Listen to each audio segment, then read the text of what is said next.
ከኔ ጋር የጌታችን የኢየሱስን ወንጌል ማቴዎስ እንደተረከው ምዕራፍ 3 ከፍተን ከቁጥር 11 እስከ ቁጥር 17 ድረስ እናነባለን። እኔ ለንስሐ በውሃ አጠምቃችኋለሁ፣ ነገር ግን ጫማውን መሸከም የማይገባኝ ከኔ የሚበልጥ ኃያል ከኔ በኋላ ይመጣል። እርሱም በመንፈስ ቅዱስና በእሳት ያጠምቃችኋል። መንሹ በእጁ ነው፣ አውድማውን ያጠራል፣ ስንዴውን በጎተራው ይከታል፣ ገለባውን ግን በማይጠፋ እሳት ያቃጥለዋል። በዚያን ጊዜ ኢየሱስ በዮሐንስ ለመጠመቅ ከገሊላ ወደ ዮርዳኖስ መጣ። ዮሐንስ ግን ይህም አይሆንም፣ እኔ ባንተ መጠመቅ ሲያስፈልገኝ እንዴት አንተ ወደ እኔ ትመጣለህ ብሎ ተከላከለ። ኢየሱስም ግድ የለም ፍቀድልኝ፣ ይህን በማድረግ ጽድቅን ሁሉ መፈጸም ይገባናልና አለው። ዮሐንስም በነገሩ ተስማማ። ኢየሱስም እንደተጠመቀ ከውሃው ወጣ። ወዲያውኑም ሰማይ ተከፍቶ የእግዚአብሔር መንፈስ እንደ ርግብ ሲወርድበት አየ። እነሆ በእርሱ ደስ የሚለኝ የምወደው ልጄ ይህ ነው የሚል ድምፅ ከሰማይ ተሰማ። እግዚአብሔር እንዲያስተምረን ከኔ ጋር በጸሎት በፊቱ እንቅረብ። የጌታችን የኢየሱስ አባት በልጅ በጌታችን በኢየሱስ በተሰራው ስራ ለእኛም አባታችን እግዚአብሔር ሆይ ስለ ምሕረትና ቸርነት እናመሰግናለን። ስለማያቋርጥ ምሕረት ስለማያቋርጥ የኃጢአት ይቅርታና ደግሞ በሕይወታችን ውስጥ ብዙ ስለሆነው ደግነትና ርኅራሄ ስምህ ይመስገን። እግዚአብሔር አባታችን ሆይ ዛሬም በፊትህ የልጅን የኢየሱስን ወንጌል ለመስማት ደግሞ በእርሱ ውስጥ ያለውን ተስፋ ለማየት በፊትህ ተሰብስበናል። በዚህ ወንጌል ቃል እንድታንጸን ለደከምን ብርታትን እንድሰጥ ልባችን ለዛለ መጽናናትን እንድሰጠን ደግሞ መንገድን ለሳትን መንገድን እንድናቀና ዘንድ እንድታደርገን በዚህ ቃልህ ይህንን እንድትፈጽም እግዚአብሔር አባት ሆይ እንለምንሃለን። መንፈስ ቅዱስ ሆይ ልባችን ደካማ ስለሆነ ስጋ ደግሞ መንፈሳዊ ነገርን ሊያስተውል ስለማይችል የቃልህ ባለቤት ነህና እኛን እንድታስተምረን በልባችን ውስጥ ይህንን መንፈሳዊ እውነት አፈርም ማድረግ እንድንችል አሜን ማለት እንድንችል ዘንድ እንድትረዳን አእምሯችንም ደግሞ መገንዘብ እንዲችል እንድትጎበኘን እንለምንሃለን። እግዚአብሔር አባታችን ሆይ ይህንን ጸሎት እንድትሰማን በልጅ በክርስቶስ ስም እንጠይቀሃለን። በኢየሱስ ስም አሜን። ዛሬ በጠዋቱ ቁጥር 11 እና 12ን ለማየት እንሞክራለን። መንፈሳዊ ኃይልና ንጽህና ከኢየሱስ ክርስቶስ ብቻ ይገኛል በሚል የዛሬውን የወንጌል ቃልን ለመስማት እንሞክራለን። እንግዲህ እንደምታውቁት በሕይወታችን አንዳንዴ መንፈሳዊነትን ለመለማመድ በተለያየ መንገድ እንሞክራለን፣ ደግሞ ሞክረናልም ብዬ አስባለሁ። እግዚአብሔርን ኤክስፒሪየንስ ለማድረግ እግዚአብሔርን የኛ እንደሆነ ለማወቅ እንግዲህ መንፈስ ቅዱስን ከመፈለግ በስቲያ ያለው ትልቁ ጥያቄ ይሄ ነው ብዬ አስባለሁ። እርሱም እግዚአብሔር የኔ ነው ደግሞ እኔም የእግዚአብሔር ነኝ የሚለውን ለመረዳት እና ያንን ለመገንዘብ ያንን ኤክስፒሪየንስ ለማድረግ ነው። ፍለጋው እሱ ነው ብዬ አስባለሁ። እና ሰዎች ከተለያየ ምንጮች ይህንን ለማግኘት ይሞክራሉ። መጽሐፍ ቅዱስ ግን ለዚህ ይሄ የወንጌል እውነት እንደሆነም ያሳየናል።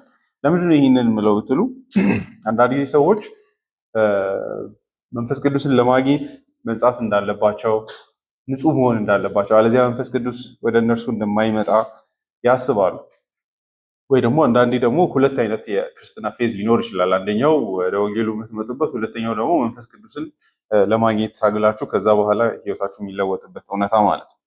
ነገር ግን በክርስትና በወንጌሉ ከሆነ ይህ እውነት አይደለም። ባይሆን ያለ መንፈስ ቅዱስ ክርስትና ብሎ ነገር የለም። ደግሞ በእግዚአብሔር ጸጋ ካልሆነ በስተቀር ሰው መንፈስ ቅዱስን ሊያገኝ አይችልም።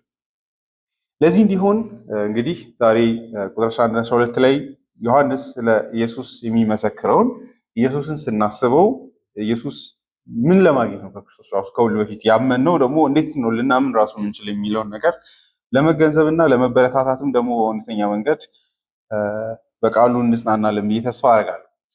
ነገር ግን በዛ ብቻ አያበቃም። ዛሬም ደግሞ እንዴት ነው መንፈሳዊ ኃይልን የማገኘው የሚል ጥያቄም ይኖራል። እንዴት ነው የምበረታው? እንዴት ነው መንፈስ ቅዱስን ማግኘት የምችለው?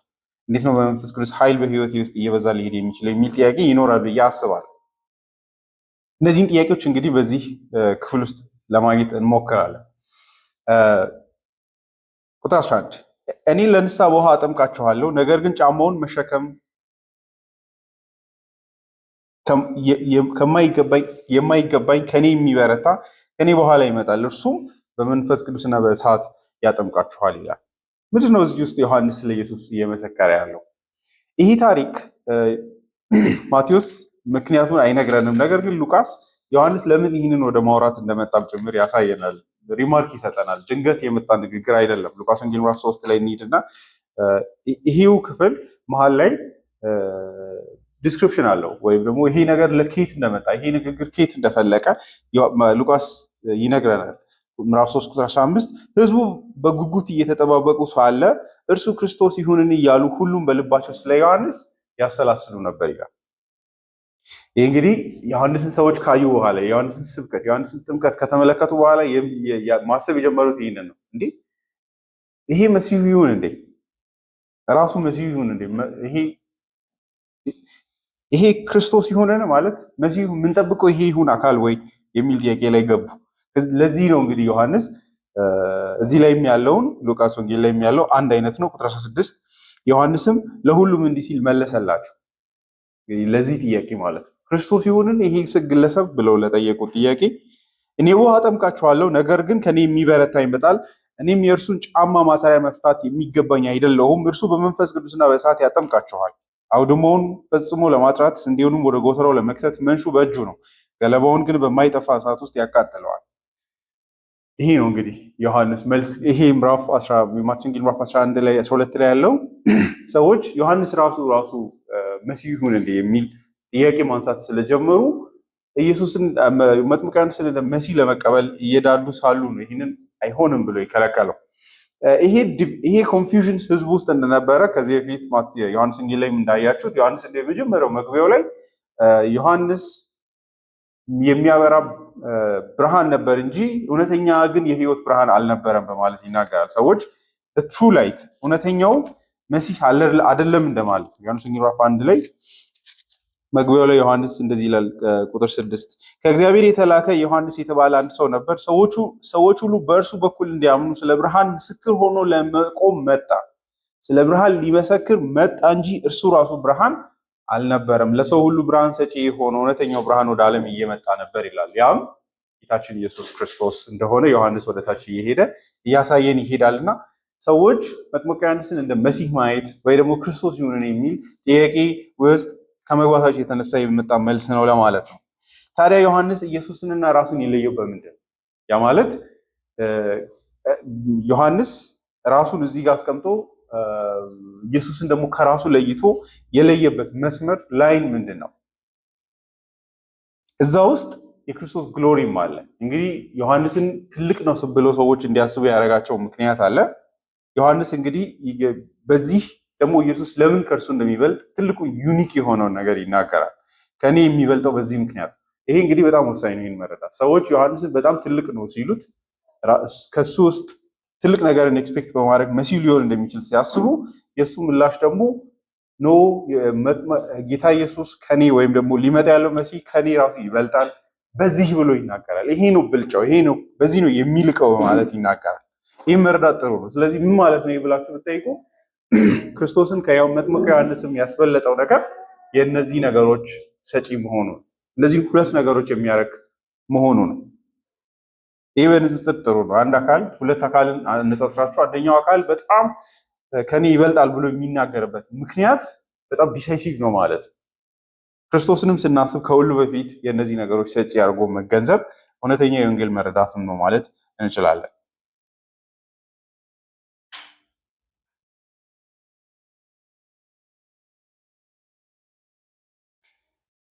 ዮሐንስ እንግዲህ የክርስቶስ እንግዲህ ልዩነታቸው ይሄ እንደሆነ ይናገራል። እርሱም ሳያወሳስብ እኔስ ለንስሐ በውሃ አጠምቃችኋለሁ፣ የኔ ጥምቀት ይሄ ነው፣ በውሃ ነው ማጠምቃችሁ፣ ግቡም የንስሐ ነው ይላል። ኢየሱስ ደግሞ በሚያደርገው ነገር ከሁሉ በፊት በማንነቱም ይበልጠዋል። ነገር ግን ለሰው ልጆች ወይም ለሕዝቡ የሚልቀው ይሄን የሚያደርግ አካል ከመሆኑ የተነሳ ነው። ታዲያ ጥያቄው አንዳንድ ሰዎች የዮሐንስ ጥምቀትና የኢየሱስ ክርስቶስ ጥምቀት አንድ አይነት ነው ይላሉ። ይህ እንግዲህ በኋላም ከሰዓት ላይም ከቁጥር 13 በኋላ ስናይም የምናወራው ይሆናል። ጥያቄው የዮሐንስ ጥምቀት አንድ አይነት ነው ማለት ምንን ያስከትላል? ከዚስ አንድ አይነት አይደለም ብሎ ማሰብስ ውጤቱ ምን ሊሆን ይችላል?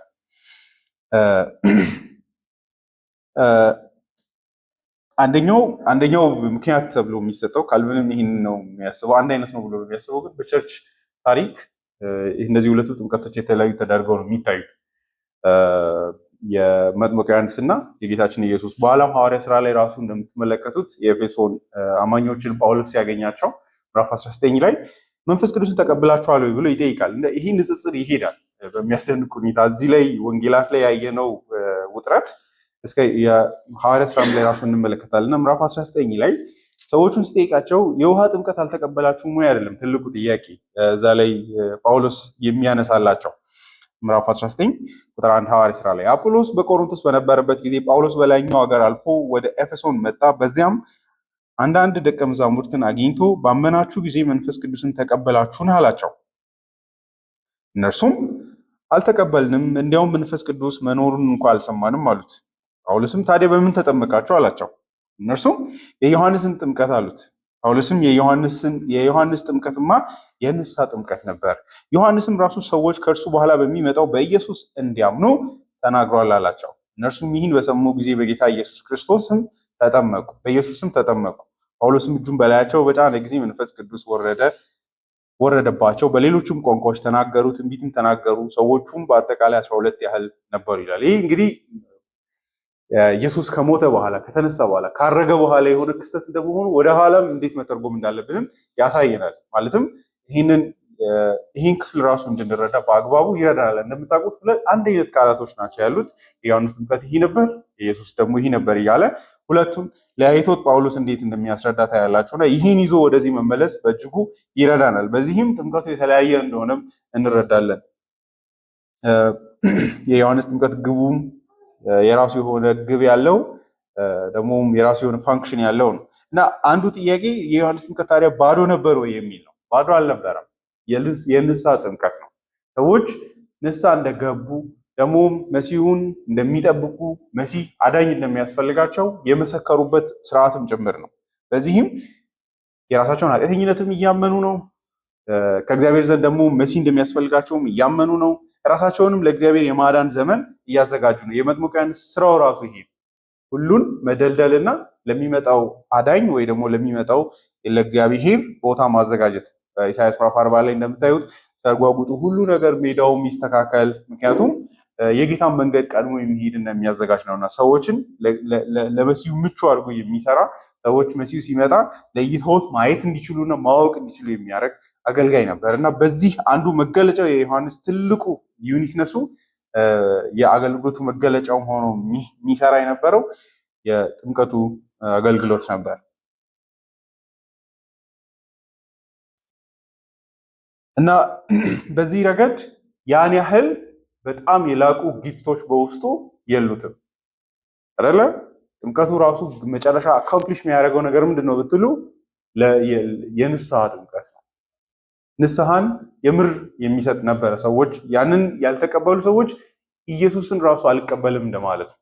ባለፈውም ለማውራት እንደሞከርኩት መጥምቁ ዮሐንስን ሪጀክት ማድረግ ወይ ደግሞ መጥምቁ ዮሐንስን መተው ብቻ ሳይሆን ከእርሱ ጋር ተከትሎት ሊመጣ ያለውን አዳኝም ጭምር መተውም ጭምር ነው እና ሰዎች እንደውም ኢየሱስን አለመቀበላቸው የፈሪሳውያን የተገለጠው የመጥምቁ ዮሐንስን ጥምቀት ባለመቀበል ራሱ መጥምቁ ዮሐንስንም ባለመቀበል።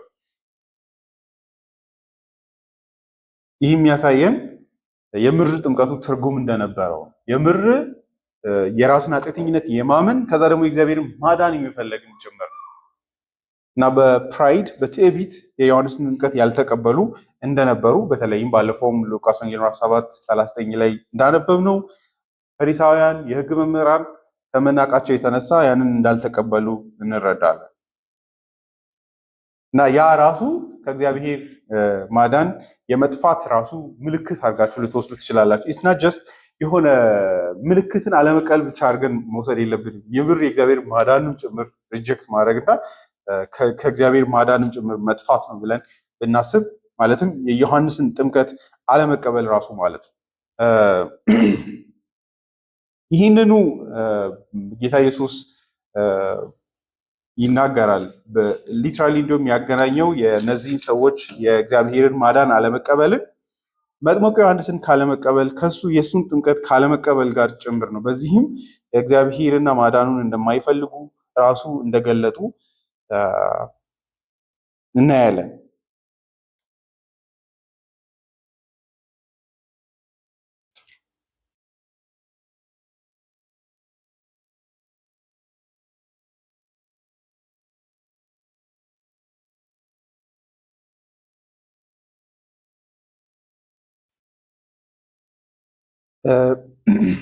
የማቴዎስ ወንጌል ላይ መጨረሻዎቹ አካባቢ ይህንኑ ኢየሱስ መልሶ ያመጣውና ሁለቱን ያቆራኘዋል። እነዚህ ሰዎች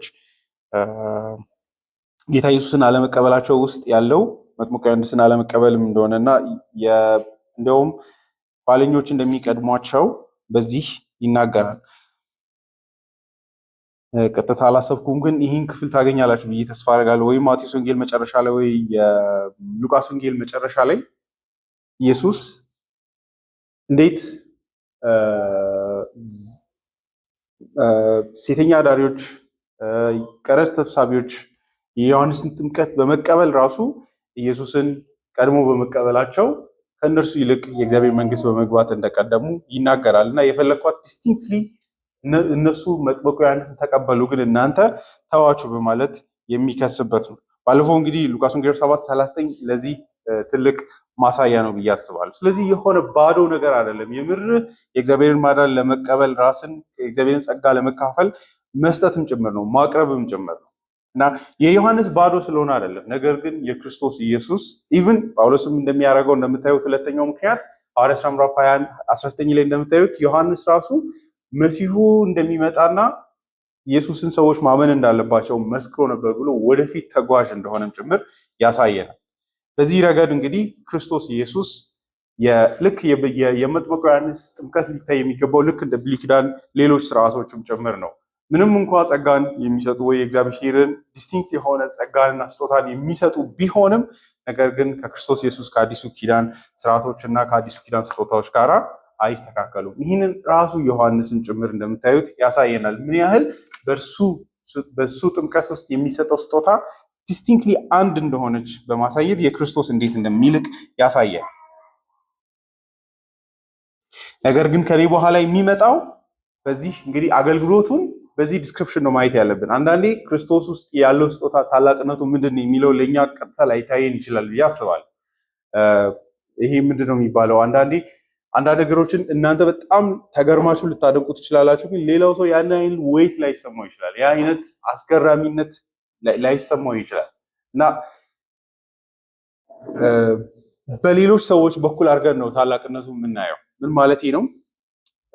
ለምሳሌ እናንተ በጣም የምታከብሩት ሰው አንድ ነገርን አፕሪሺየት ሲያደርግ ብታዩት ከዛ የዛን ሰውዬ ፐርሰናሊቲ እና የዛን ሰውዬ ክብደት ለዛ ለሚያደንቀው ነገርም ጭምር ትሰጣላችሁ። ዮሐንስም ትልቅ ከመሆኑ አንጻር ዮሐንስ በዚህ ልክ ራሱን ከዚህ ከሚመጣው አካል ጋር አነጻጽሮ በጣም የወረደ ሰው መሆኑን ሲያሳየን በዮሐንስ ትልቅነት ውስጥ ከጌታ ጋር ሲነጻጸር ግን ትንሽ መሆኑን ስናይ ኢየሱስ ምን ያህል ታላቅ እንደሆነ እንገነዘባለን። ታላቅነቱ ግን የኃይለኝነት ብቻ ነው ብለን ካሰብን ተሳስተናል። ምክንያቱም ወስዶ የሚያገናኘው ኢየሱስ ለእኛ ባለው ወርዙ ነው ታላቅነት። ይሄ ሊታየን ይገባል። ነገር ግን ጫማውን መሸከም የማይገባኝ ከኔ የሚበረታ ከኔ በኋላ ይመጣል። ክርስቶስ ወርዙ በአገልግሎቱ በምኑ ከመጥምቁ ዮሐንስ እጅግ የላቀ ነው። ይሄ በጣም እውነት እንዴት እንደምል እንዲያውም ዮሐንስ ወንጌል ላይ ጌታ ኢየሱስ አንዱ የሚወቅሳቸው እናንተ ብርሃን ሊወጣላችሁ ብሎ በአንዲት ትንሽዬ ሻማ ተደስታችሁ ልትቀሩ የፈለጋችሁ ናችሁ ብሎ ይወቅሳቸዋል። ምን ያህል ታላቅ ደግነት በክርስቶስ ኢየሱስ እንደሚሆን ሲያሳይ ንጽጽሩ ኢየሱስ ካለው ከሚሰጠው ስጦታም ጭምር ነው። ቅድም እዚህም ለሚያነጻጽረው እንደዛ ነው። ዮሐንስ ወንጌል ላይ ስታዩ ደግሞ ዮሐንስ ልክ ምስክር ብቻ ነበር እንጂ የዘላለም ሕይወት የእግዚአብሔር ማዳን የእግዚአብሔር ጸጋ በእርሱ ውስጥ አይደለም ብሎ ይነግረናል ዮሐንስ። ኢየሱስ ግን ሁሉን ነገር የሚሰጥ ሰዎች የፈለጉትን ሰዎች በሕይወታቸው ውስጥ ያጡትን ፌል ያደረጉበትን ነገሮች ሁሉ በክርስቶስ ኢየሱስ ሞልቶ ያገኛል። ያ ነው የክርስቶስ ኢየሱስ ብልጫ ከዮሐንስ ጋር ራሱ ቢነጻጸር። ዮሐንስ ሕይወት የሚገኝ ቦታ የሚመሰክር እንጂ በራሱ ሕይወት ያለው አካል አይደለም። ሕይወት ስላቸው የዘላለም ሕይወትን የሰው ልጅን ሕይወት የሚያድስን ነገር የሚሰጥ አካል አልነበረም። ዮሐንስ ወንጌል ምዕራፍ 5 ላይ ወደ ግማሽ ቁጥሮች ላይ እንደዚህ ይላል። ከቁጥር 34 ጀምሮ ያንብብላችሁ። ኢየሱስም እንዲህ አላቸው፣ ምዕራፍ 5 ቁጥር 33 ወደ ዮሐንስ ልካችሁ ነበር፣ እርሱም ስለ እውነት መስክሯል። እኔ የሰው ምስክርነት የሚቀበል አይደለሁም። ይህን የምናገረው ግን እናንተ እንድትድኑ ነው። ዮሐንስ እየነደደ ብርሃን የሚሰጥ መብራት ነበር። እናንተም ለጥቂት ጊዜ በብርሃኑ ደስ ልትሰኙ ወደዳችሁ። ነገር ግን ከዮሐንስ ምስክርነት የላቀ ምስክር አለኝ፣ እንድፈጽመው አብ የሰጠኝ፣ እኔም የምሰራው ስራ አብ እንደላከኝ ይመሰክራል። አይታችኋል? የዮሐንስን ቫልዩ ትኩረቱ ምን ላይ ነው? ብርሃን ነው። ግን ብርሃኑ ምን የሚሆን ነው? እየነደደ ጊዜው አጭር የሆነ የሚጠፋ ብርሃን ይላል። የክርስቶስ ብልጫው ይሄ የማያልቅ ብርሃን፣ የማያልቅ ህይወት በእርሱ ውስጥ አለ። በዚህ እንደ ኢየሱስ ለሰው ልጅ ታላቅ አካል የለም።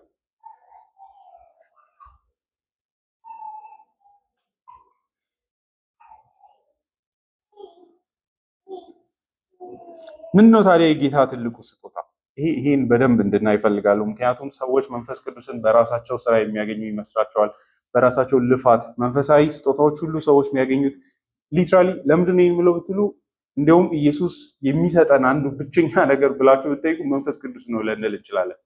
የጌታ ስጦታ ለኃጢአተኞች በክርስቶስ ኢየሱስ ለሚያምኑ ስጦታው መንፈስ ቅዱስ ነው ልንል እንችላለን። ምክንያቱም የእግዚአብሔር ሁሉ ስጦታ በመንፈስ ቅዱስ ውስጥና ከእርሱ ውስጥ ነው የሚገኘው። ጌታ ኢየሱስ ከሳምራዊቷ ሴት ጋር ያደረገውን ሊትራሊ የዮሐንስ ወንጌል ብታዩት ኢየሱስን የመንፈስ ቅዱስ ሰጪ አድርጎ ነው የሚያቀርበው። ሊትራሊ የዘላለም ሕይወት ማለትን እንዲሁ ኢቭን ትይዩ አድርጎት አንዳንዴ መንፈስ ቅዱስን ጭምር ያደርጋል። ምዕራፍ 4 ላይ ከተነጋገሩት ንግግር ውስጥ ይህንን ከዚህ ጋርም ላቆራኝ እወዳለሁ። ምዕራፍ 4 ቁጥር 11 ሴትዮዋም እንዲህ አለችው፣ ጌታዬ መቅጃ የለህም። ከላይ ቁጥር 9 ሳምራዊቷም አንተ አይሁዳዊ ሆነ እኔን ሳምራዊቷን እንዴት ውሃ አጠጭኝ ትላለህ አለችው። ይህን ማለቷ አይሁድ ከሳምራውያን ጋር ስለማይተባበሩ ነው። ኢየሱስም የእግዚአብሔርን ስጦታ ብታውቂና ውሃ አጠጭኝ የምልሽ ማን መሆኑን ብትረጂ ኖሮ አንቺ በጠየቅሽው እርሱም የሕይወትን ውሃ በሰጠሽ ነበር ሲል መለሰላት። ሴትዮዋም እንዲህ አለችው፣ ጌታዬ መቅጃ የለህም፣ ጎድጓዱም ጥልቅ ነው። ታዲያ ይህን የሕይወት ውሃ ከየት ታገኛለህ? ለመሆኑ አንተ ይህን ጉድጓድ ከሰጠን ከአባታችን ከያዕቆብ ትበልጣለህን? እርሱም ራሱና ልጆቹ እንስሳቱም ከዚህ ጉድጓድ ጠጥተዋል። ኢየሱስም እንዲህ ሲል መለሰላት። የሰው ሎጂክ እንግዲህ እያስገርማል አይደለ? እስራኤል ውሃውን እያወረች ያለችው። ከዛ ግን ያው ታውቃላችሁ፣ ይሄ በኋላም ክርክሩን ወደኋላ ስንሄድ እናያለን። ወደታች ስትሄዱ ገሪዛን ተራራ ላይ አምልኮ ይደረጋል ወይስ ኢየሩሳሌም ላይ? ገሪዛን ላይ ብለው የሚያቀርቡባቸው ምክንያቶች እንደዚህ አይነት ምክንያቶች ነው። ያዕቆብ ውሃ የጠጣበት ቦታ እዚህ ያለ፣ እነዚህ ምክንያቶች እግዚአብሔር እዚህ እንዳለ እንድናስብና እዚህ እንደምናመልክ እንዲስ ምክንያት ነው ብለው ያቀርባሉ። ኦፊሻሊ እግዚአብሔር ኢንስቲትዩት ያላረገው ቦታ ላይ ማለት ነው። እና ውሃውን የሆነ ውሃ ብቻ ነው በሚል አይደለም፣ ልክ ከእግዚአብሔር ጋር ለመጠጋጋት ነው። እንግዲህ ወሳኝ ሰዎች ናቸው አብርሃም፣ ያዕቆብ፣ ይስሐቅ እና አባታችን ከያዕቆብ ትበልጣለህ ዳይሬክትሊ አባታቸው መሆኑ ኮስቸነብል ነው። ግን በዛ ተወጥረው አይደንቲቲያቸውን ለማግኘት እንግዲህ እንደምታውቁት ሳምራውያን እስራኤላውያን እናንተ ኮራፕት ናችሁ ብሎ በዘሮቻቸው ውስጥ ከባቢሎን ምርኮ በኋላ ሲመለሱ ዘራቸው እንደተቀላቀለ ስለሚታሰብ እንደ ፒውር ደግሞ እንደ ንጹህ አይሁዳዊ አይቀበሏቸው እና እነሱም ስትሬች አድርገው እንደምንም እግዚአብሔር የኛ ነው ለማለት የሚደረግ ትግል ነው። ኢየሱስም የእግዚአብሔርን ስጦታ ብታውቂና ውሃ ጠጭኝ የሚልሽ ማን መሆኑን ብትረጂ ኖሮ አንቺ በጠየቅሽው እርሱም የሕይወትን ውሃ በሰጠሽ ነበር። 13 እንዝለለውና ኢየሱስ እንዲህ ሲል መለሰላት፣ ከዚህ ውሃ የሚጠጣ እንደገና ይጠማል። እኔ ከምሰጠው ውሃ የሚጠጣ ግን ከቶ አይጠማም። እኔ የምሰጠው ውሃ በውስጡ የሚፈልቅ የዘላለም ሕይወት ውሃ ምንጭ ይሆናል። የማይደርቅ ያዕቆብን ውሃ እንግዲህ ይደርቃል የሚያልቅ ውሃ ነው። ይሄ ውሃ ግን የማያልቅ ውሃ ነው ይላል። ከዛ ምንድነው ይሄ ብላችሁ ብትጠይቁ ምዕራፍ 7 ላይ መልስ ይሰጠናል ዮሐንስ። ጌታ ኢየሱስ በበዓሉ የመጨረሻ ታላቁ ቀን ምዕራፍ 7 ቁጥር 39 ላይ ይህንኑ ቃል ያመጣና ይህ ማን እንደሆነ ስጦታው ወደ መናገር ይሄዳል። በበዓሉ የመጨረሻ በሆነው ታላቁ ቀን ቁጥር 37 ነው ምዕራፍ 7 ኢየሱስ ቆሞ ከፍ ባለ ድምፅ እንዲህ አለ፣ ማንም የተጠማ ቢኖር ወደ እኔ ይምጣና ይጠጣ። በእኔ የሚያምን መጽሐፍ እንዳለ የሕይወት ውሃ ምንጭ ከውስጡ ይፈልቃል። ይህን ያለው በእርሱ የሚያምኑ ስለሚቀበሉት መንፈስ ነበር። ምክንያቱም ኢየሱስ ገና ስላልከበረ መንፈስ አልተሰጠም ነበር ይላል። ይህን ነው እንግዲህ የምፈልገው ይህን ክፍል ስንረዳ ኢየሱስ ትልቁ ብልጫው መንፈስ ቅዱስን ሰጪ የእግዚአብሔርን ስጦታ የሚሰጥ መሆኑ ነው። ዮሐንስም ኢየሱስ ከራሱ ይበልጣል የሚለው በዚህ ኳሊቲ ወይ በዚህ ማንነቱ ነው። ኢየሱስ ከሁሉም የሚበልጠው በመንፈስ ቅዱስና በእሳት የሚያጠምቅ ስለሆነ ነው። ይሄ እንግዲህ በኋላ በታሪክ ውስጥ የሆነ ነው። በደንብ እንድናስብ ይሄ የአዲስ ኪዳን ብልጫም ነው በሆነ ረገድ በክርስቶስ ኢየሱስ የታወጀው ማለት ነው። በኋላም ሐዋርያት ሥራ ምዕራፍ 2 ላይ የምንመለከተው ተፈጽሞ የምናየው ዮሐንስ ራሱ ፊውቸር ያደርገዋል። እርሱ ሲመጣ እንዲህ ሊያደርጋል ይላል። ምንድነው የሚያደርገው? በመንፈስ ቅዱስ ያጠምቃል። ይሄ የተፈጸመው እንግዲህ ዮሐንስ ራሱ ምዕራፍ 7 ላይ እንደምታዩት እንደሚለው ኢየሱስ ከሞት ከተነሳ በኋላ ነው የተፈጸመው፣ እንደ ስጦታ የተሰጠው ማለት ይናገራል። እና የብሉይ ኪዳን መጽሐፍትም ትልቁ በእግዚአብሔር ልጅ መምጣት ይሆናል ብለው የተናገሩት ይህንኑ ጊዜ ነበረ። መንፈስ ቅዱስ በኃይል የሚወርድበትን በክርስቶስ ኢየሱስ ምክንያትና መክበር የተነሳ መንፈስ ቅዱስ እንደ ወንዝ የሚፈስበት እንደ ውሃ የሚፈስበትን ዘመን ነው። ምዕራፍ 2 ሐዋርያው ጴጥሮስ እንግዲህ ይህንን ክስተት ያስረዳቸው በብሉይ ኪዳን የተስፋ ቃል ፍጻሜ ነው። ሰዎቹ ምዕራፍ 2 ቁጥር 14 ላይ መተው ለጠየቁት ጥያቄ ማለት ነው። በዚህ ጊዜ ጴጥሮስ ከ11 ጋር ተነስቶ ቆመ፣ ድምፁንም ከፍ አድርጎ እንዲህ ሲል ለሕዝቡ ተናገረ። እናንተ የይሁዳ ሰዎች በኢየሩሳሌም የምትኖሩ ሁሉ ይህን አንድ ነገር እወቁ፣ በጥሞና አድምጡኝ። ጊዜው ገና ከጠዋቱ 3 ሰዓት ስለሆነ እናንተ እንደምታስቡት እነዚህ ሰዎች አልሰከሩም። ነገር ግን ይህ በነቢዩ በኢዩኤል እንዲህ ተብሎ የተነገረ ነው። እግዚአብሔር እንዲህ ይላል፣ በመጨረሻው ቀን መንፈሴን በስጋ ለባሽ ሁሉ ላይ አፈሳለሁ። ወንዶችና ሴቶች ልጆቻችሁ ትንቢት ይናገራሉ፣ ጎልማሶች ራእይ ያያሉ፣ ሽማግሌዎች ህልም ያልማሉ። ወደታች እንሂድ። ከዛ ቁጥር 22 የእስራኤል ሰዎች ይህን ቃል ስሙ፣ እናንተ ራሳችሁ እንደምታውቁት እግዚአብሔር በመካከላችሁ ታምራትን፣ ድንቅ ነገሮችን፣ ምልክቶችን በእርሱ በኩል በማድረግ ለናዝሬቱ ኢየሱስ መስክሮለታል። እግዚአብሔር በጥንት ውሳኔውና በቀደመው እውቀቱ ይህን ሰው አሳልፎ በእጃችሁ ሰጣችሁ፣ እናንተም በክፉ ሰዎች እጅ ሰቅላችሁ ገደላችሁት። እግዚአብሔር ግን የሞትን ጣር አስወግዶ አስነሳው፣ ሞት ይዞ ሊያስቀረው አልቻለምና። ዳዊትም ስለ እርሱ እንዲህ ይላል፣ ጌታን ሁል ጊዜ በፊቴ አየዋለሁ፣ እርሱ በቀኜ ነውና ከቶ አልታወቅም። ስለዚህ ልቤ ደስ አለው፣ አንደበቴም ሐሴት አደረገ። ሥጋዬም በተስፋ ይኖራል፣ ነፍሴን በሲኦል አተዋትምና። ቅዱስንም መበስበስን እንዳይ አታደርግም። የሕይወትን መንገድ እንዳውቅ አደረከኝ፣ በፊትም በሐሴት ትሞላኛለህ። ወንድሞች ሆይ ከቀደመ አባቶች ዳዊት ሞቶ እንደተቀበረ መቃብሩም እስከዛሬ ድረስ በመካከላችሁ እንደሚገኝ በድፍረት መናገር እችላለሁ። ይሄ እንግዲህ መዝሙር 16 ነው እና የዳዊት መዝሙር ነው እና ዳዊት ስለ ራሱ አይደለም የሚዘምረው። ምክንያቱም ዳዊት ስጋው በስብሶ መቃብር ውስጥ እንዳለ ሁላችሁም ታውቃላችሁ ይላል። ነቢይ በመሆኑ እግዚአብሔር ከዘሮቹ አንዱን በዙፋኑ ላይ እንደሚያስቀምጥ በመሐላ ቃል የገባለት መሆኑን አወቀ። ይህንንም አስቀድሞ በማየቱ እርሱ በሲኦል እንደማይቀር ስጋውም እንደማይበሰብስ ስለ ክርስቶስ ትንሣኤ ተናገረ። ይህን ኢየሱስ እግዚአብሔር ከሞት አስነሳው። እኛም ሁላችን ለዚህ ነገር ምስክሮች ነን። ስለዚህ በእግዚአብሔር ቀኝ ከፍ ከፍ ካለ በኋላ ዮሐንስ ወንጌል ምዕራፍ 7 ቁጥር 37 ስለዚህ በእግዚአብሔር ቀኝ ከፍ ከፍ ካለ በኋላ የመንፈስ ቅዱስን ተስፋ ከአብ ተቀብሎ አሁን የምታዩትን የምትሰሙትን አፈሰሰው ይላል። ይሄ የብሉይ ኪዳን ተስፋ ቃሎች ሁሉ ፍጻሜ ነው። እግዚአብሔር የሚመጣውን ዘመን ሰዎች እንዲናፍቁ ሲፈልግ ራሱ ሲናገር ይህንን ነው ተስፋ የሰጣቸው። በዚያ ዘመን ስጋ ለባሽ ሁሉ ላይ መንፈሴን ያለ ስስት አፈሳለሁ። ደግሞ ዲፕሊ መንፈስ ቅዱስ መምጣቱ የተቆራኘው ከምን ጋር ነው? ከጌታ ኢየሱስ ክርስቶስ ወደ ሰማያት ከመክበር ጋር። ኢቭን የእርሱ የማዳን ስራ አኮምፕሊሽመንት ከእግዚአብሔር ልጅ የሞትና የእግዚአብሔር ጊፍትም ጭምር ነው። ወርዚ ሆኖ ከእግዚአብሔር ዘንድ ይህን ስጦታ ተቀበል፣ ስልጣንን ተቀበል፣ መንፈስ ቅዱስን አክሴስ የማድረግ ስልጣን። ከዚያ ያንን መንፈስ ለሰው ልጆች ሁሉ ምን አደረገው? በእርሱ ለሚያምኑ አፈሰሰው ይላል። ለምንድነው ይህንን በደንብ ማቆራኘቱ አስፈላጊ ሆነው? መንፈስ ቅዱስን በራሳችንና ስጋዊ በሆኑ ሞኝ የፉሊሽ መንገዶች ለማግኘት እንዳንሞክርም ጭምር ነው። ምክንያቱም መጽሐፍ ቅዱስ ላይ መንፈስ ቅዱስ ለሰው ልጆች የተከለከለበት ምክንያት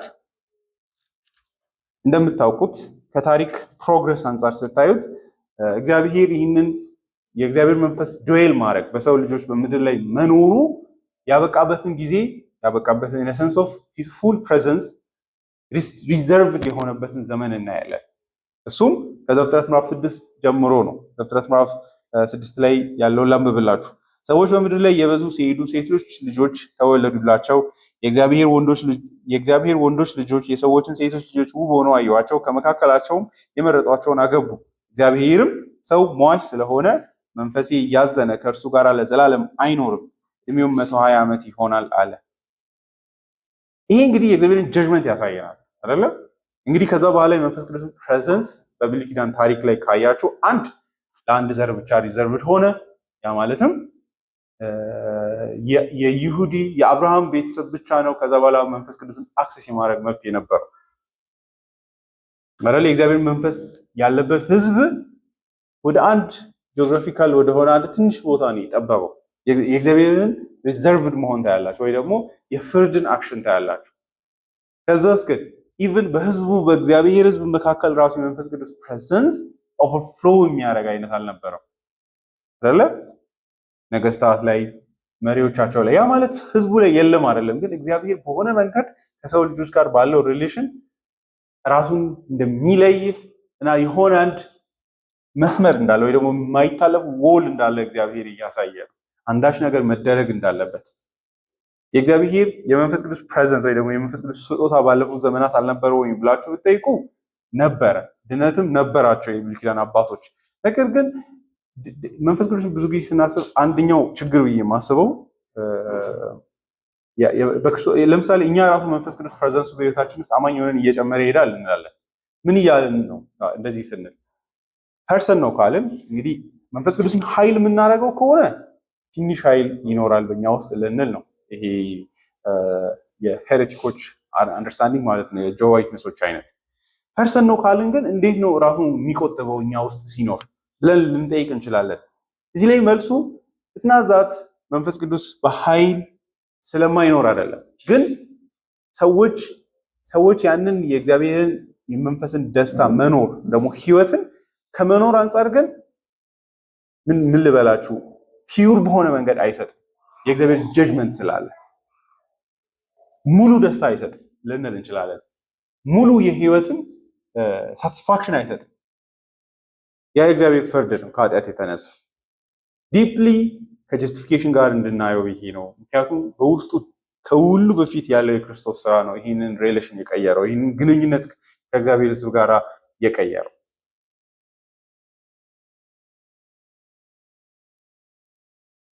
ይሄ ነው እንግዲህ በክርስቶስ ኢየሱስ የተለወጠ በጌታ ኢየሱስ መምጣት። ሊትራሊ ህይወት ማለት እግዚአብሔር ጋራ ህብረት ማድረግ ማለት በመንፈስ ቅዱስ በክርስቶስ ኢየሱስ በኩል እግዚአብሔርን ወደ ማወቅ መምጣት። ይህ የሆነው ከሁሉ በፊት ከኢየሱስ ክርስቶስ ስራ የተነሳ ነው። የእግዚአብሔር ስጦታ ነው። ኢቭን ቃሉን አይታችሁ ከሆነ ስጦታ ነው። እናት በስራ የሚገኝ ነገር አይደለም። ክርስቶስ እግዚአብሔርን ስላረካ በፍርድ የእግዚአብሔር ቁጣ በእርሱ ላይ በመፍሰሱ በዛም በእግዚአብሔር ፊት በመቆሙ ጻድቅ ሆኖ በመገኘቱ ህይወቱ የጽድቅ ደግሞ በሞቱም የእግዚአብሔር ፍርድ በመውሰድ በእግዚአብሔር ፊት የቀረበ ከመሆኑ የተነሳ እግዚአብሔር ከህዝቡ ጋር ያለው ግንኙነት የተለወጠበትን እውነታ እናያለን። ይህንን ከዚህ በፊት ገላትያ መጽሐፍ ላይ ምግባሩን ሲያስተምር አይታችሁ ከሆነ ጳውሎስ መንፈስ ቅዱስን ማግኘትን ምዕራፍ 3 ላይ በጣም ድነትን በስራ ከማሰብና ካለማሰብ ጋር ነው የሚያገናኘው። ሊትራሊ ይህ በጣም ሊያስገርመን ይገባል አይደለ? ሰዎች ዛሬም መንፈስ ቅዱስን በራሳቸው ንጽህና ለፍተው እንደሚገኝ ያስባሉ። ግን እንደውም ያለ መንፈስ ቅዱስና ክርስቶስን የማያምን ሰው ይህንን መንፈስ ሊያገኝ አይችልም።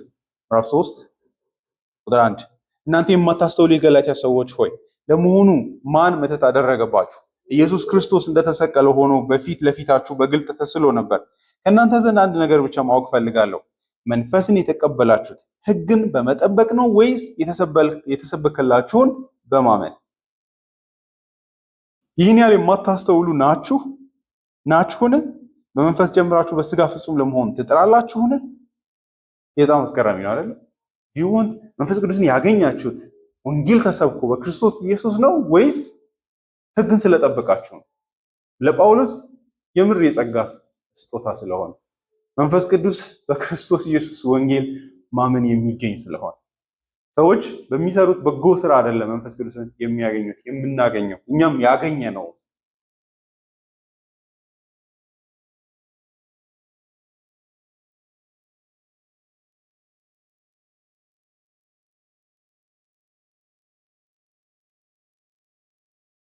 ይሄ እንግዲህ በተለያዩ የእግዚአብሔር ቃል እውነቶች ውስጥ ሐዋርያው ጳውሎስ ኤፌሶን ምዕራፍ 1 ላይ ተመልከቱ ምን እንደሚል። ምዕራፍ 1 ቁጥር 12 መንፈስ ቅዱስን እንዴት ከክርስቶስ ኢየሱስ ወንጌል ጋር እና የክርስቶስ ኢየሱስ ወንጌል ስጦታ እንደሆነ እንዴት እንደሚያሳይ ይኸውም በክርስቶስ ተስፋ በማድረግ ምዕራፍ 1 ቁጥር 12 ይኸውም በክርስቶስ ኢየሱስ ተስፋ በማድረግ የመጀመሪያ የሆነው እኛ ለክብሩ ምስጋና እንሆን ዘንድ ነው። እናንተም ደግሞ የእውነትን ቃል ይህም የድነታችሁን ወንጌል በሰማችሁ ጊዜ ወደ ክርስቶስ ተጨምራችኋል። አምናችሁም በእርሱ በመሆን ተስፋ ሆኖ በተሰጠው በመንፈስ ቅዱስ ማህተም ታትማችኋል። ለክብሩ ምስጋና ለመሆን የእግዚአብሔር የሆኑት እስኪዋጁ ድረስ እርሱ ለርስታችን ዋስትና የሚሆን መያዣ ነው ይላል። ታችኋል እስከራሚ በሆነ መንገድ እንዳገናኘው የእግዚአብሔርን የድነትን ወንጌል ቃል የእውነትን ቃል ሰምታችሁ በዚህ ወንጌል መስማት መንፈሱን አግኝታችኋል ይላል።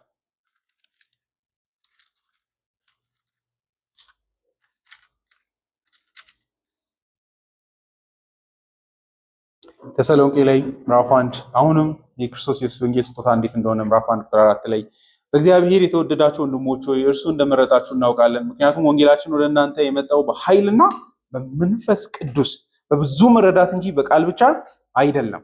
ደግሞ ስለ እናንተ ስንል በመካከላችሁ እንዴት እንደኖርን ታውቃላችሁ። እናንተ እኛና ጌታን መስላችኋል። ምንም እንኳ ብርቱ መከራ ቢደርስባችሁም ቃሉን በመንፈስ ቅዱስ ደስታ ተቀብላችኋል ይላል።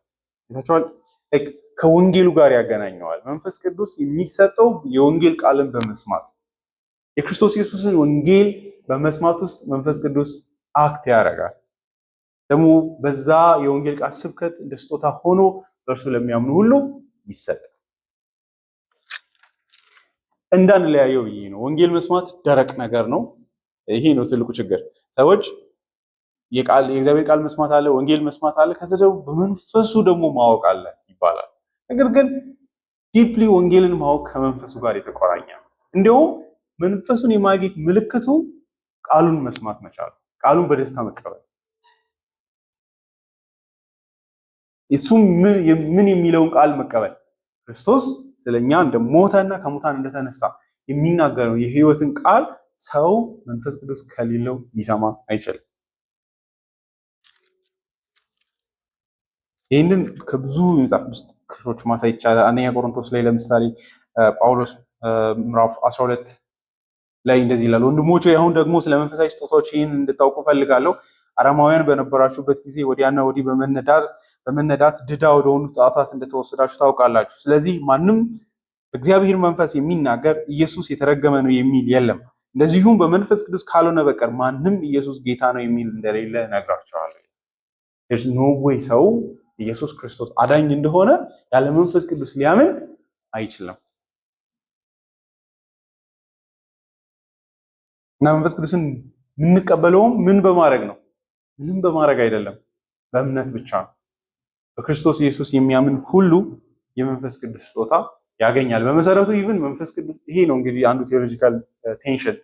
መንፈስ ቅዱስን ወንጌል ስላመንኩ እንደ ስጦታ ነው የሚሰጠኝ ወይስ እሱ ራሱ ቀድሞ ነው እኔ የክርስቶስን ወንጌል እንድቀበል የሚያደርገኝ የሚለው? ለዚህ እውነቱን ለመናገር በሆነ ረገድ መልስ የለንም፣ በሆነ ረገድ መልስ አለን። የቃል ስብከትን ተከትሎ መንፈስ ቅዱስ ይመጣል። ነገር ግን ቃሉ ቢመጣም ቃሉን ፕሪሲድ አድርጎ መንፈስ ቅዱስ አክቲቭ ይሆናል። ያው ይሄ ከባድ ነው አይደለ? ወንጌሉ እየተሰበከ ነው በልባችሁ ውስጥ ቀድሞ የሚገባው ቃሉ ነው ወይስ መንፈሱ ነው የሚል ጥያቄ። አንዱ ካቴኪዝም ኮንፌሽን ላይ የምታዩት ግን በጥንቃቄ የሚሏት ባይና with the spirit በቃሉ በኩል ነው የሚሰራው። ምክንያቱም ያለ ወንጌል ቃል ስብከት ምንም የምናምነው ነገር የለም። መንፈስ ቅዱስን ልንነጥለው ነው፣ ከክርስቶስ ልንለየው ነው እንደማለት።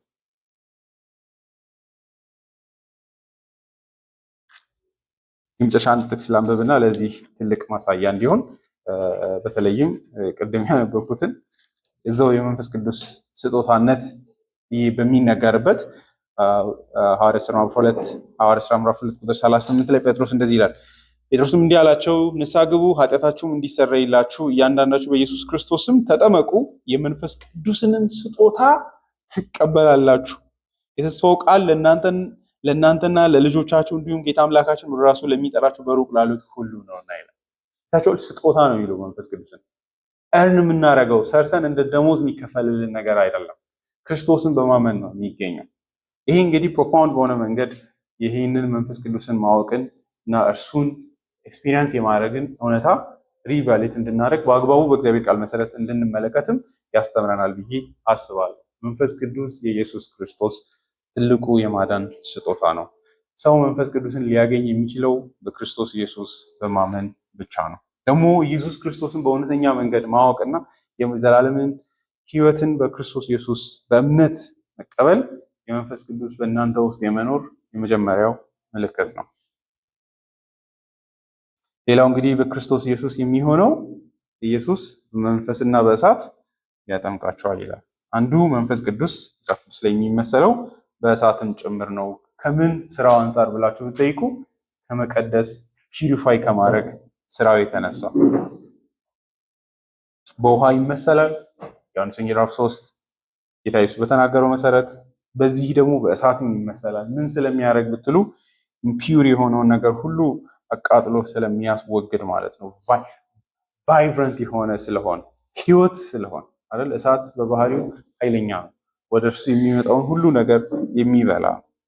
በዚህ ረገድ ያ እንደ አሉታዊ ነገር ሊታይ አይገባም። አሉታዊ ስላችሁ ብዙ ጊዜ መንፈስ ቅዱስ ያጠፋችኋል ብለን እንዳንተረጉም መጠንቀቅ አለብን። ምክንያቱም ስጦታ ነው እያወራን ያለ ነው። ኢየሱስ በበጎነቱ ከመጥምቁ ዮሐንስ እንዴት እንደሚበልጥ ነው እያወራን ያለ ነው። ብልጫው እኛን የሚገድል መሆኑ ሊሆን አይችልም አይደለ? ኢየሱስ ከኔ ይበልጣል። ምክንያቱም ሊገላችሁ ነው ያለው፣ ሊያቃጥላችሁ ነው ያለው በመንፈሱ። ይሄ የምስራች ሊሆን አይችልም አይደለ? ዮሐንስ ሰው ኢየሱስን በደስታ እንዲቀበል ኢንካሬጅ ለማድረግ ጭምር እየተናገረ ነው ያለው። የእግዚአብሔር ልጅ ሲመጣ የሚሆንላችሁ ታላቅ ነገር አለ እያለ ነው።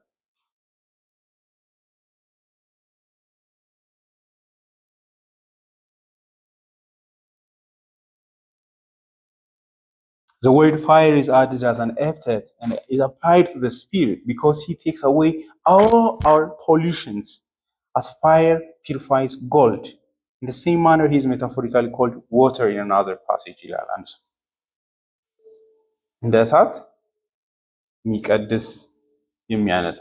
ይሄ እንግዲህ ትዝ ይላችኋል ኢሳያስ ምዕራፍ 6 ላይ ኢሳያስ ከንፈሮቹ በረከሱ ጊዜ ከጉጠቱ ውስጥ መልአኩ ወስዶ ከንፈሩን እንደቀደሰለት ይናገራል። ርኩሰቱን እንዴት አቃጥሎ እንደወሰደለት ሲያወራ ከእግዚአብሔር ዘንድ አይደለ? ከእግዚአብሔር ዘንድ እንደ ስጦታ ለኢሳያስ የተሰጠ ሆኖ እናያለን ኢሳያስ 6 ላይ። ይህ ነው እንግዲህ እግዚአብሔር ልጅ ታላቅ ብልጫና ብድራት። ስለዚህ በክርስቶስ ውስጥ የእግዚአብሔር መንፈስ ስጦታ አለ። በክርስቶስ ውስጥ የመንፈስ ቅዱስን እሳት ማግኘት እንችላለን።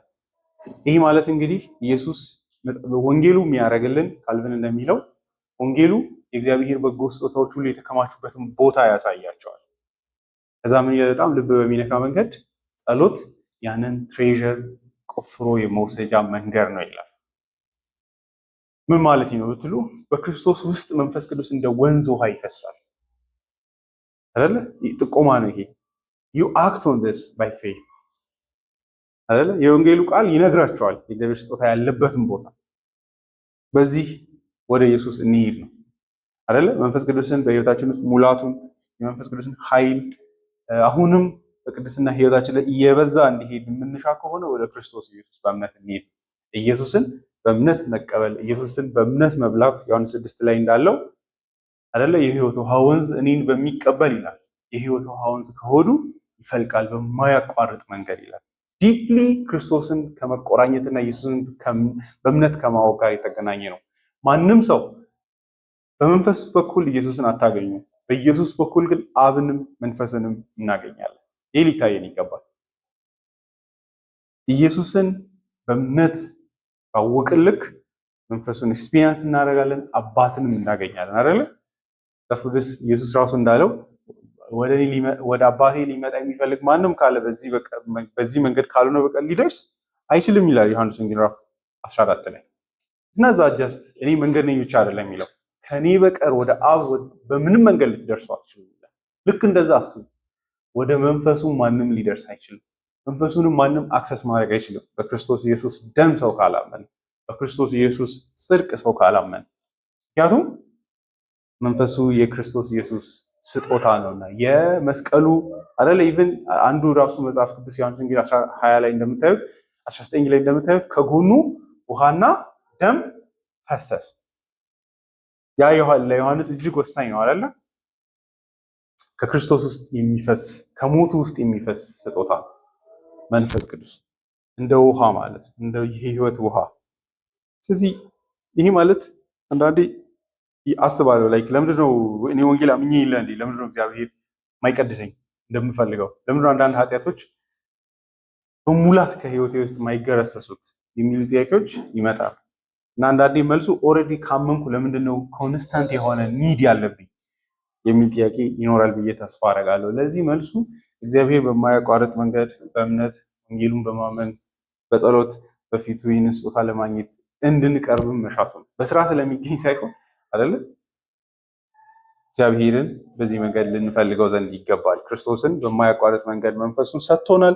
አሁንም ደግሞ የመንፈሱን ኃይለኝነት በህይወታችን ለማየት በፊቱ በእምነት ልንጸልይ ይገባል ብዬ አስባለሁ። ይህን ካልተቀበልንስ? ይህ እንግዲህ ሁሌም የወንጌል ማስጠንቀቂያ አለ። ቁጥር 12 መንሹ በእጁ ነው፣ አውድማውንም ፈጽሞ ያጠራል፣ ስንዴውን በጎተራ ይከታል፣ ገለባውን ግን በማይጠፋ እሳት ያቃጥለዋል ይላል። ዮሐንስ ቁጥር 11 ላይ የክርስቶስ ኢየሱስን ጸጋ ለአይሁዳውያን በክርስቶስ ኢየሱስ በማመን ለመታደስ ሞቲቬት ሊያረጋቸው ወንጌሉን ሲሰጥ እናያለን። በክርስቶስ ኢየሱስ ኃይል ለመታደስ። አሁን ግን ምን ይላል? ኢየሱስን ያለመቀበልን ውጤት ያሳያል። የክርስቶስ ኢየሱስን ወንጌል ያለማመንን የሚመጣውን ተከትሎት የሚመጣውን ሊሆን የሚችለውን ነገር እንዲህ አይነት ሰዎች የእግዚአብሔር የማይጠፋ ዘላለማዊ ፍርድ ይጠብቃቸዋል ይላል። ኢየሱስንም በምን አይነት መንገድ ይገልጸዋል? መንሹን በእጁ የያዘ ያደርገዋል።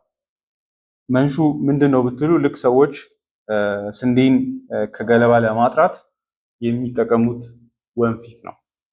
መንሹን በእጁ ይዘዋል ኢየሱስ። በዚህ መንገድ ገለባውን ከስንዴው ይለያል። ከዛ የቀረውን ወስዶት በእሳት ውስጥ ያቃጥለዋል። ልክ ያው ገበሬዎች የሚያደርጉትን ማለት ነው። ይህን እንግዲህ የሚያወራው ለማን ነው ብትሉ ከሁሉ በፊት ለአይሁዳውያን ነው። ይሄ እንግዲህ በታሪክ ውስጥም ሆኗል በአይሁዳውያን ሕይወትና እውነታ ውስጥ። እሱም እግዚአብሔር በፍርዱ ብዙዎችን አስወግዷቸዋል ከተስፋው ኪዳንና ያ ማለት የእግዚአብሔር ተስፋ ኪዳን ፌል ስላደረገ ሳይሆን ባለማመናቸው ምክንያት ይህንን ወንጌል ባለመቀበላቸው ምክንያት ብዙዎች አይሁዳውያን በእግዚአብሔር ፍርድ በታች ወደ መውደቅ መጥተዋል። ይሄ ግን ደግሞ በራሱ በአይሁዳውያን ዘመን ብቻ የሚያበቃ አይደለም። በዘላለም ፍርድም ኢየሱስ ይህንን ሊያደርግ እንዳለ ያሳየናል። ይህ ማለት ምን ማለት ነው ብትሉ እዚህ ጋር እንግዲህ ስለ ቸርች ቴዎሎጂካሊ ስናስብ ውጥረት ይኖራል ብዬ አስባለሁ። እሱም ብዙ ሰዎች ይህንን አማኞችን ካላማኞችን መለየት ስለማንችል ኢየሱስ እስከሚፈርድ ድረስ እንጠብቅ ይባላል። ትክክል ነው በሆነ ረገድ። አንዱ በዶናቲስቶች መካከል እና በአውግስቲን መካከል ያለው ክርክር እሱ ነው። እነሱ አሁኑኑ በጣም ኤክስትሪም በሆነ መንገድ ማጥራት አለብን ይላሉ። አውግስቲን ደግሞ ይሄ ነገር የኢየሱስ ክርስቶስ ስራ ነው እና ደግሞ ማቴዎስ 13 ላይ ያለውንም በጎን የሆነ ነገር ከአረም ጋር እንዳንቆርጥ ጊዜ መስጠት አለብን እንጂ ያለ ጊዜው አይፈረድም ይላል። ይህን ሲል ግን መጠንቀቅ ያለብን በቸርች እውነተኛ ቸርች ውስጥ ሊሆን ስላለ ነገር እንጂ ኢየሱስ የሚያወራው ዲኖሚኔሽኖች ሁሉ ጀጅ አናደርግም በሚል አይነት አይደለም። ምክንያቱም አንዳንድ ቸርቾች ይታወቃሉና ወንጌልን አላምንም የሚል ቸርችን እስቲ ጌታ እስከሚፈርድ ድረስ እንጠብቃለን አይባልም አይደለ? እነ ጳውሎስም አላረጉትምና አይደለ? ጳውሎስ በቃ በዚህ መንገድ ብትቀጥሉ ማን ያውቃል አይልም። ወንጌሉን የማታምኑ ከሆነና የክርስቶስ ኢየሱስ ትንሣኤ የምትክዱ ከሆነ ከእግዚአብሔር ጋር ምንም የላችሁም ይላል። ገላትያ ሰዎችን ከእግዚአብሔር ርቃቸዋል ይላል በንስሐ እንዲመለሱ ሲጠይቅ። ስለዚህ ምን ማለታችን አይደለም ምንም ቸርች የእግዚአብሔርን አይሁን ወይ አይታወቅም፣ እግዚአብሔር ወደፊት ይፈርዳል አይባልም። ያ ማለት አሁን ለምሳሌ ሙስሊሞች እግዚአብሔርን ያውቃሉ? ኢየሱስ በመንሹ ነው የሚያጠራው እኛ አናቅም አይባልም አይደለ? ዩ ሜክ አ ጀጅመንት። ክርስቶስን የማያምንና በክርስቶስ ኢየሱስ ተስፋ የማያረግን እግዚአብሔርን አያውቅም ልንል እንችላለን። ግን በትይዩም ደግሞ ግን ኤክስትሪም የሆነ ማጥራትን ደግሞ ማድረግም ሞኝነት ነው። ያንን ኢየሱስ ብቻ ነው የሚያደርገው። ያን ስላችሁ ይሄ በቃ ፕሩደንስን ይጠይቃል። ደግ መሆንን ካይንድ መሆን በሆነ ረገድ ነው የምላችሁ። ቸርች በሆነ ረገድ ሙሉ በሙሉ ንጹህ እንደማትሆን መረዳት መቻል አለብን አይደለ? ይሄ የጌታ ስራ ነው። ወደፊት ነው የሚታወቀው። በፋይናል ጀጅመንት ሊታወቅ ያለ ነገር ነው። ያለ ጊዜው ያንን አክት ያ መንሹ በእጁ እንዳለን አክት ማድረግ ጥንቃቄ ይጠይቃል።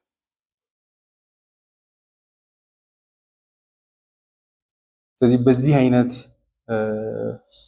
መንገድ መኖር አለብን። በእርግጥ ደግሞ መንሹ ደግሞ በሆነ ረገድ ስፐርጅን እንደሚለው ወደፊት ኢየሱስ የሚያደርገው ብቻ ሳይሆን አሁንም ደግሞ የሚለይበት ነው ይላል። ልክ አይሁዳውያንን እንደለየ ሁሉ ማለት ነው። የወንጌሉ ቃል ገለባውን ከስንዴው የሚለይም መንሽ ነው ልንል እንችላለን። ምክንያቱም የክርስቶስ ወንጌል በተሰበከበት ሁሉ ጠላትና ወዳጅ ይለያል።